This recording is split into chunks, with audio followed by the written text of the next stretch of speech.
Section 2.6, Two Quantitative Variables, Linear Regression, video number 2. In the previous video, we saw the equation to predict a tip amount based on the bill amount in a restaurant, and the equation was tip hat, which can also be read predicted tip, or average predicted tip, or predicted average tip, whichever order you want to put the adjectives in, is equal to negative 0.292 plus 0.182 times the bill. But this equation has many names. One equation is called the line of best fit, and in the picture, the scatter plot that we saw earlier, you can kind of see why it was called that. It's the line that best fits the scatter plot. We'll get into what that means in just a moment. It's also called the least squares line, and that seems out of nowhere. What the heck do you mean by least squares? Well, we'll also see that in a moment, and that will also kind of explain why it's called the line of best fit. This equation is also called a linear regression. Emphasis on the word linear because there are other regressions that are different shapes. There are quadratic regressions, there are exponential regressions, but we're only going to focus with linear regressions.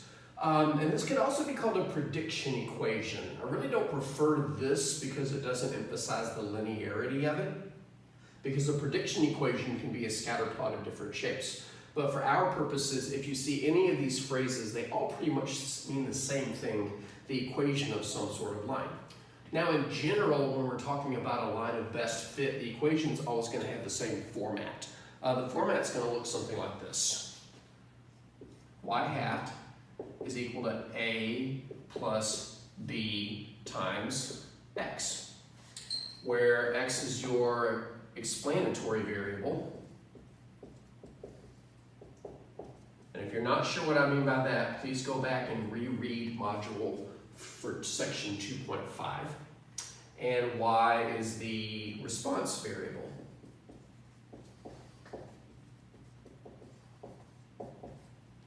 In this case, the value of the tip is responding to the bill, and the bill is explaining the value of the tip.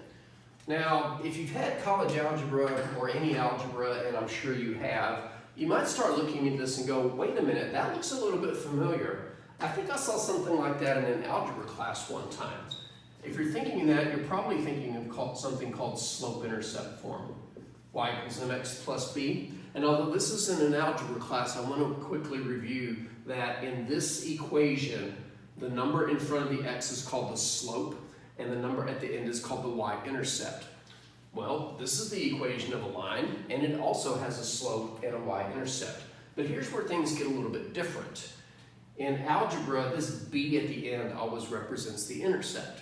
It's where the graph crosses the y-axis.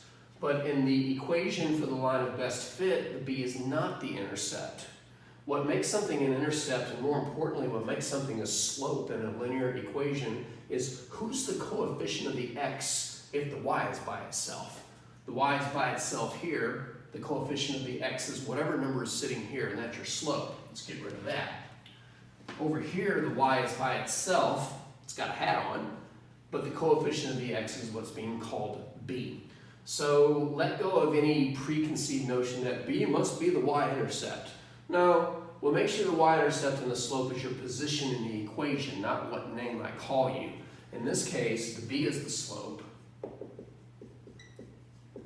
and the a is actually the y-intercept.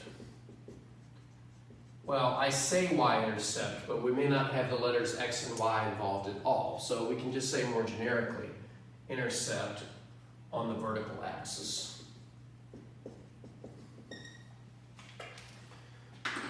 But what does it mean to be a slope, and what does it mean to be an intercept in a line of best fit? Well, let's go back to this equation and see if we can make some sense of the two numbers in it. An intercept is an intercept because it's where a graph crosses the axis. Here's the intercept. But if you think of this in terms of x and y, then there's something that's always true when you're on the y-axis. The intercept is where x equals 0. Well, specifically, the y-intercept is where x equals 0. There is another intercept on the x-axis, but we won't concern ourselves with that. Now, what does that mean in the context of this situation where we're using the bill to predict the amount of the tip? Well, since the bill is going to be the explanatory variable, and the tip is going to be the response variable, then the y-intercept is where not x equals 0, but where the bill equals 0. So in general, what the intercept represents is the predicted value of the response variable when the explanatory variable is equal to 0. So let's write that over here. The intercept is the predicted value of the response variable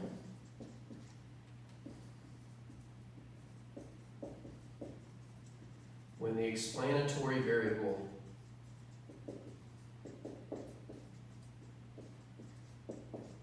equals 0.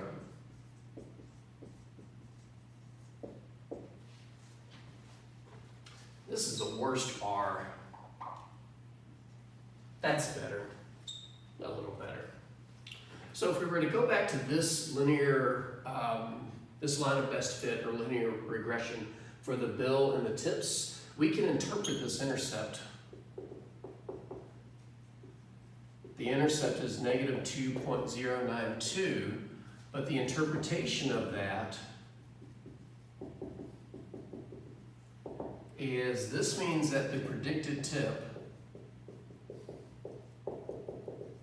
is, now we're talking money, so let's round this to the nearest cent, negative 29 cents.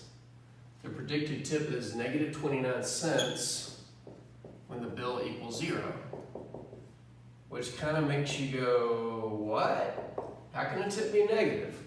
Well, we'll talk about it right now. Clearly that doesn't make sense. A negative tip means that the weight person gives you money because their service was so bad or something, excuse me.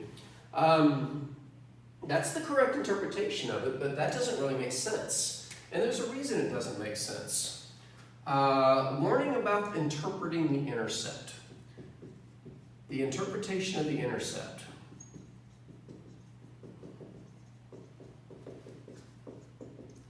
is sometimes meaningless. But why? Here's why. Think about the data that was observed to gather this information. Remember the scatter plot that was up there? It's still on page 124 if you want to look at it. There were some high bill amounts and there were some low bill amounts. Looking at the scatter plot, the lowest bill amount seems to be about maybe $2. I don't have access to the original data set, although I may be able to find it somewhere. Actually, I could look it up, but let's just say that the lowest bill amount was $2. But what tip are we attempting to predict the tip for when the bill is 0? Well, in all the observed values of bill, they didn't go that low. This is outside the range of the values of bill that we observed.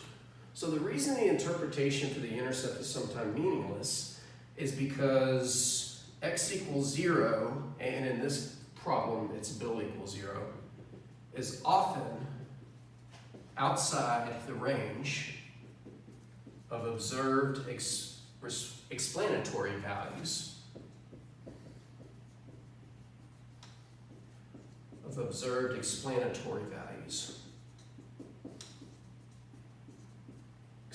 Values. All that means is when we gathered all the data and wrote down all the values of bill, from lowest to highest, 0 is outside of that range. That brings up a warning about using regressions. Regressions should not be used to predict values of the response variable,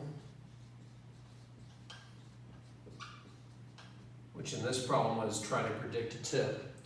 Regression should not be used to predict values of the response variable for values of the explanatory variable values of the explanatory variable outside the range of observed explanatory values. Outside the range of observed explanatory values.